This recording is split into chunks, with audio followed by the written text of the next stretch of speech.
السلام عليكم، ازيكم يا جماعه؟ عاملين ايه؟ مساء الفل.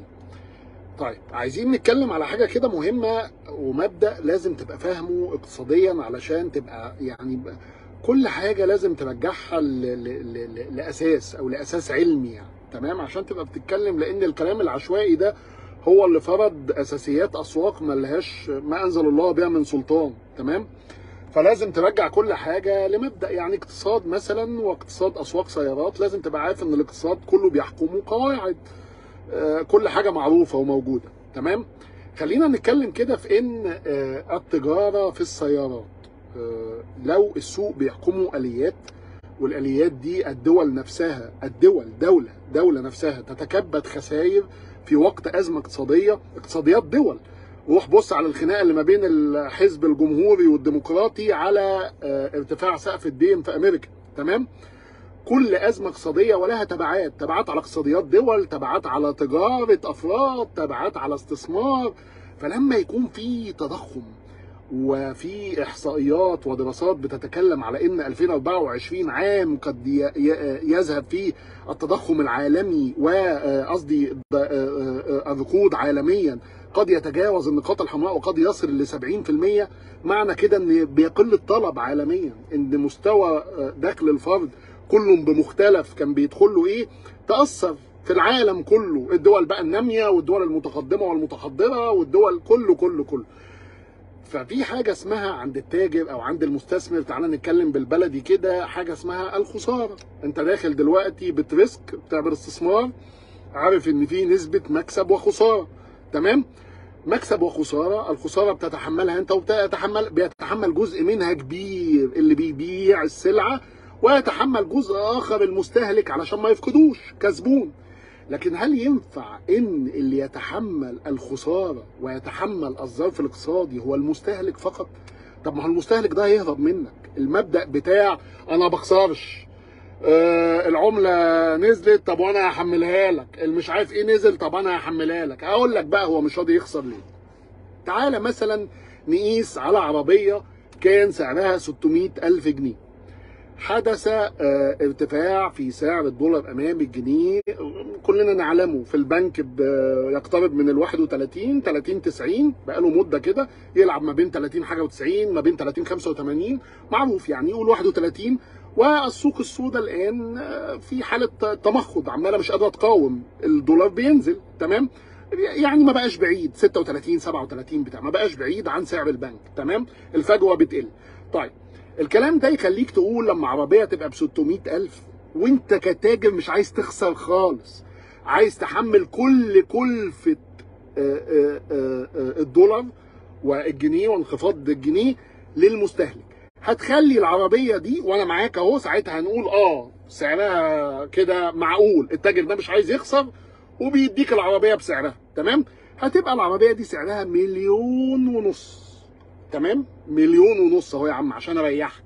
ومعظم السيارات اللي موجوده في مصر معفاه جمركيا، العربيات التركيه الاكثر تداولا، والعربيات الاوروبيه كلها، والعربيات الكوريه اللي انت فاكرها مش معفاه، توسان وسبورتاج معفيين لانهم جايين من اوروبا، سوزوكي فيدارا معفاه لانها جايه من اوروبا. قصه كبيره قوي انت ما تعرفهاش، هم بيحاولوا يفهموك، والجمارك ونعمل ايه وبتاع، ما انت معفى يا راجل.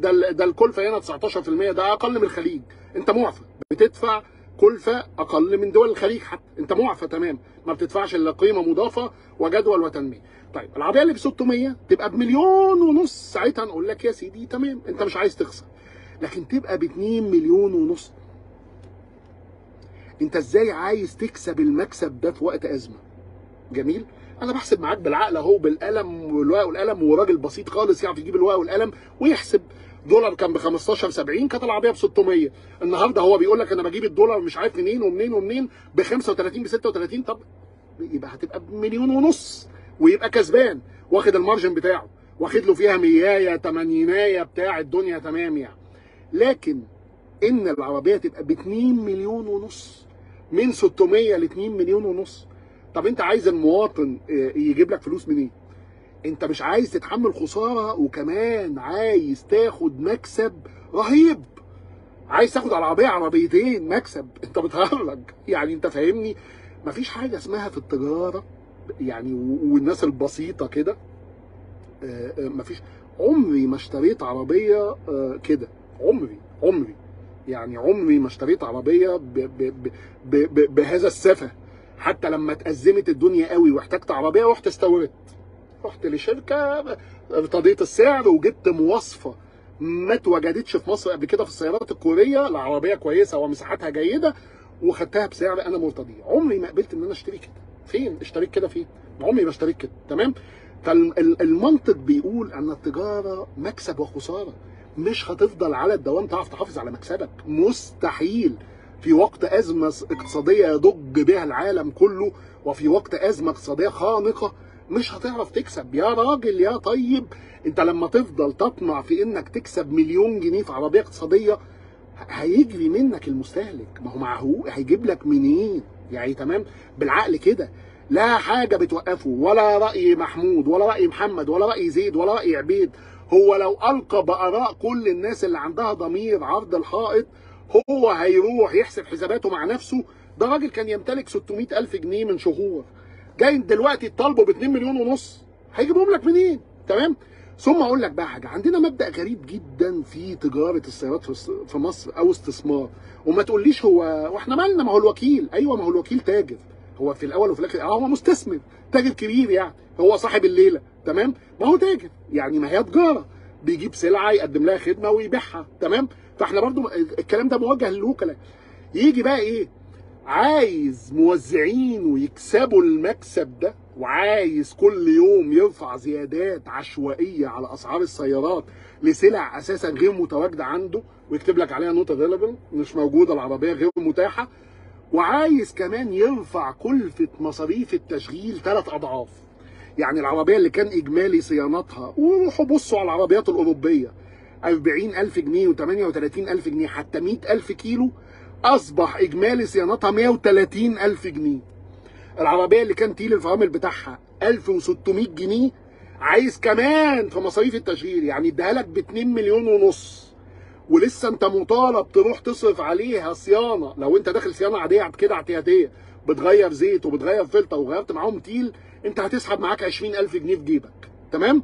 زود كمان مصاريف التشغيل 3 اضعاف. طب انت عايز تكسب من كل ناحيه، يعني عايز تكسب مليون جنيه في اساس سعرها، وعايز تكسب في مصاريف التشغيل ضعفين وثلاثه. طب هو يجيب لك منين؟ طب ما انت كده اللي بتخلي شراء السياره او السلع اللي انت بتبيعها وعايز تتاجر فيها دي مستحيل. اين الجزء الخاص بحضرتك من تحمل الخساره؟ اين الجزء الخاص بحضرتك؟ اين الدور العام ليك في انك تتحمل جزء من الخساره؟ علشان ولسه بقول لك اهو في اول الفيديو، ما تتحملش خساره خالص. خلي اللي ب 600 بمليون ونص موافقين، بس ب 2 ونص، ب 2 ونص. طب هتتباع ازاي؟ انا مش فاهمك يعني. ده انت مش عايز تخسر، ده انت زمان كنت بتكسب 100 و120 في العربيه، ده غير طبعا الراننج كوست والافتر سيل ومصاريف التشغيل، ودي المكسب الكبير، الهليله الكبيره يعني. تمام. دلوقتي عايز تكسب مليون في العربيه؟ طب اديني عقلك كده يعني، تيجي ازاي يعني؟ فليه السؤال بقى هنا، وكلامي ده موجه للتوكيلات يعني. تمام. ليه تجاره السيارات في مصر او استثمار السيارات في مصر مكسب ثم مكسب ثم مكسب، ما فيهوش خساره؟ هو المبدأ ده فين؟ في قاموس مين؟ في قاموس انهي دولة؟ في قاموس التجارة في انهي حتة؟ يعني نزل فين يعني؟ مين يا جماعة فيكم حتى فاتح محل صغير على قده وبيكسب على الدوام؟ عمره ما خسر في حياته، عمر السوق معاه ما كان فيه كيرف البيك وبعدين ينزل ونوصل فين ده؟ ده مبدأ اقتصادي عامل ازاي ده يا جماعة؟ ويجي في الاخر يقول لك ما حدش بيشتري وبعدين يحاولوا بقى يزيفوا الواقع. واحد يطبع لك ورقه نص كم ويكتب لك الاسعار حتى مساء، التغيير بالتليفون.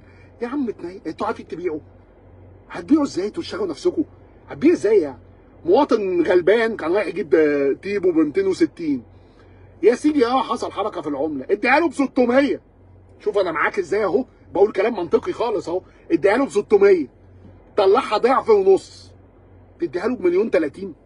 ما هو مش هيقدرك، ومش كلامنا احنا السبب. لما محمود خيري يجي يقول يعني، لما واحد طيب كده يجي يسالني محمود يا خيري انا رايح اجيب تيبو تسوى مليون 30، بقول له لا ما تسواش. راح قايل لك يا عم ده راجل بيهبد، لا تسوى. هيروح يجيب المليون 30 منين؟ يعني هيعمل ايه؟ اين نصيب حضرتك كمستثمر في تحمل جزء من الخساره؟ اين؟ ما انت كسبت وكسبت كتير. وتجاره السيارات في مصر شهدت عصور ذهبيه ورواج رهيب، واسماء طلعت وناس كسبت وناس. فين بقى الجزء من تحمل الخساره؟ فين الكلفه؟ يعني مش فاهمك يعني انت عايز المواطن يخسر والدوله تخسر ودول تخسر والعالم كله يخسر، وحضرتك عايز تكسب في عز ده؟ مفيش منطق. ويحاول يروج لك، يقنعك ان هي دي القاعده، هو ده الاساس. ما هو حضرتك احسب الدولار بكام؟ ماشي يا سيدي، تعالى نحسب الدولار، تعالى نحسب. هيعمل ايه؟ ما هو بيتحوط بمليون جنيه يا راجل يا مؤمن بالله، بمليون جنيه. يعني تتحوط مين يا عم؟ هو ده تحوط؟ ده تغوط يعني. ده ايه ده؟ فيعني لا منطق، لا منطق، لا منطق، لا يوجد منطق. بنقول له ما تخسرش خالص، اعمل حاجه ما بتتعملش في العالم كله، ولا في قواعد التجاره ولا الاستثمار ولا الاقتصاد.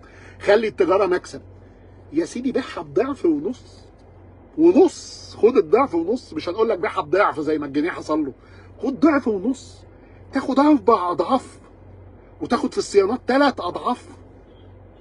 طب ما انت بتحاوط المستهلك كده، هيجيب لك منين يعني؟ لا منطق.